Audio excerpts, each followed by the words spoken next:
Hello students, welcome back to my channel learn with Parul. Hopefully आप सब अच्छे होंगे, आप पढ़ाई कर रहे होंगे। और मेरी हर वीडियो स्टार्ट होने से पहले मैं आपको यही बोलती हूँ कि प्लीज़ सबसे पहले बेल आइकन पे क्लिक करके मेरे चैनल को सब्सक्राइब कर लीजिए। उसके बाद ही आप अपने वीडियो को अच्छे से देखिए, ठीक है, ताकि आपको लेटेस्ट अपडेट्स मिलती रहें। मैं आपको ये कहना चाहती हूँ कि मैं टॉपिक सीक्वेंस में आपको करा रही हूँ, ठीक है। आप अच्छे से करिए टॉपिक्स को। आपको सी लैंग्वेज समझ में आ जाएगी तो आपके लिए सी प्लस प्लस के कंसेप्ट भी बहुत इजी हो जाएंगे समझने।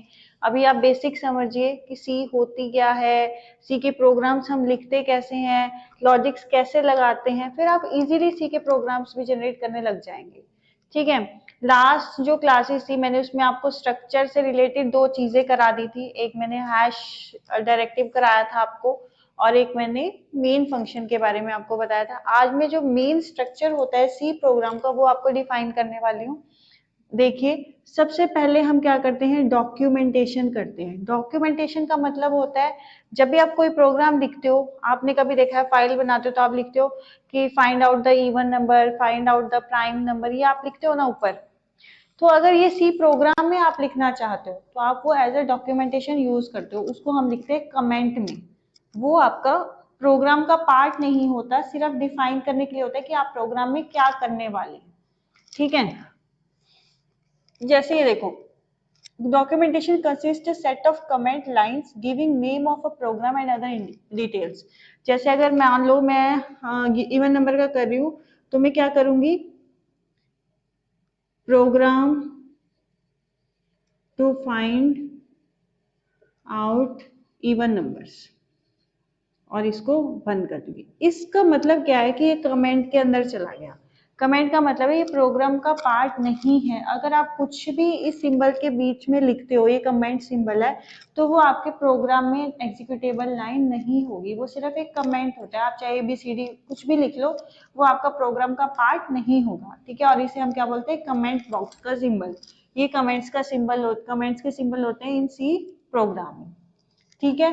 फिर आपका आता है second one is header files, ठीक है। हेडर फाइल्स भी मैं आपको करा चुकी हूँ, वैसे डेफिनेशन देख लो। It provides instructions to the compiler to link function from system library.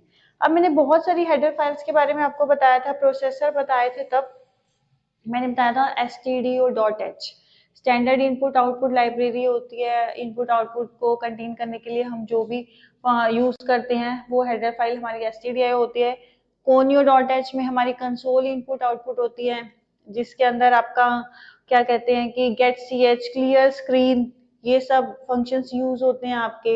और हमने पढ़ा था conio.h हो गया, stdio.h हो गया आपका, और मैथ.h हो गया। मैथ में जितने भी आप कैलकुलेशन के लिए फंक्शंस यूज करोगे, सम, ठीक है, एरिया, और इक्वेशंस को सॉल्व करने के लिए क्वाड्रेटिक इक्वेशन के जितने भी मैथमेटिक फॉर्मूलाज हम यूज करेंगे अगर, तो हमें कौन सी लाइब्रेरी की जरूरत पड़ेगी, math.h।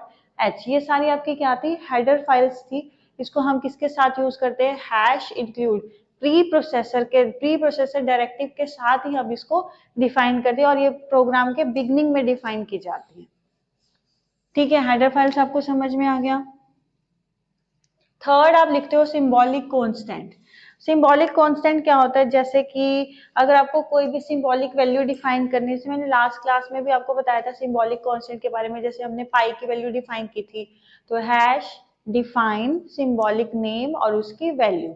तभी मैं बोलती हूँ आपको, अगर आपने क्लासेस सीक्वेंस में नहीं देखी तो आपको नेक्स्ट वाला समझ नहीं आएगा, क्योंकि पहले वाली वीडियो ही बेस होती है नेक्स्ट वीडियो का। तो अब सिंबॉलिक कांस्टेंट क्या होता है आपका, मैं एक बार फिर से आपको बता देती हूँ यहाँ पे विद एग्जांपल।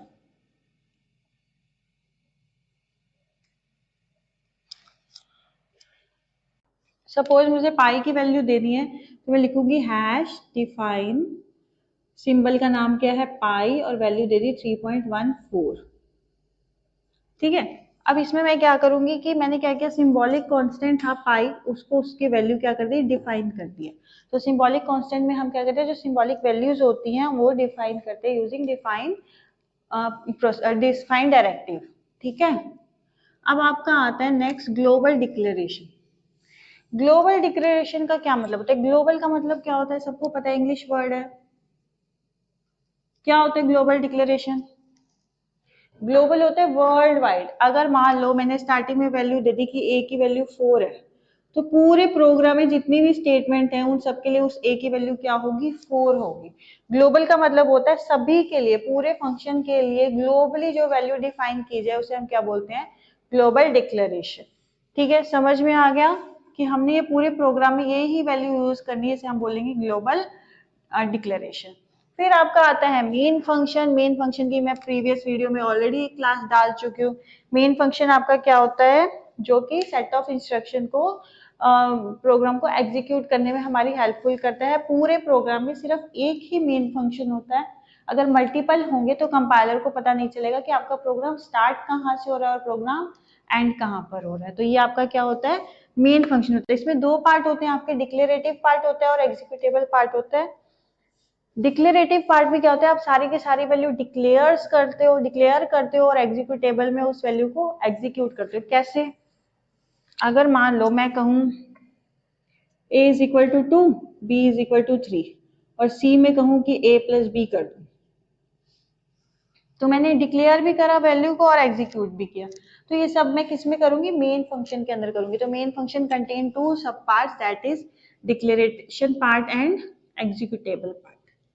ठीक है, उसके बाद मेरा आता है सब प्रोग्राम सेक्शन। ये तो हो गया मेरा मेन। उसके बाद जो भी जितने भी यूजर डिफाइंड फंक्शन है वो सारे के सारे हम यूज करते हैं, वो भी सारे के सारे हम प्लेस करते हैं, और जितने भी यूजर डिफाइंड फंक्शन होते हैं वो आफ्टर मेन फंक्शन ही आपके डिक्लेयर किए जाते हैं। यूजर डिफाइंड में आपका स्ट्रक्चर यूनियन आएगा।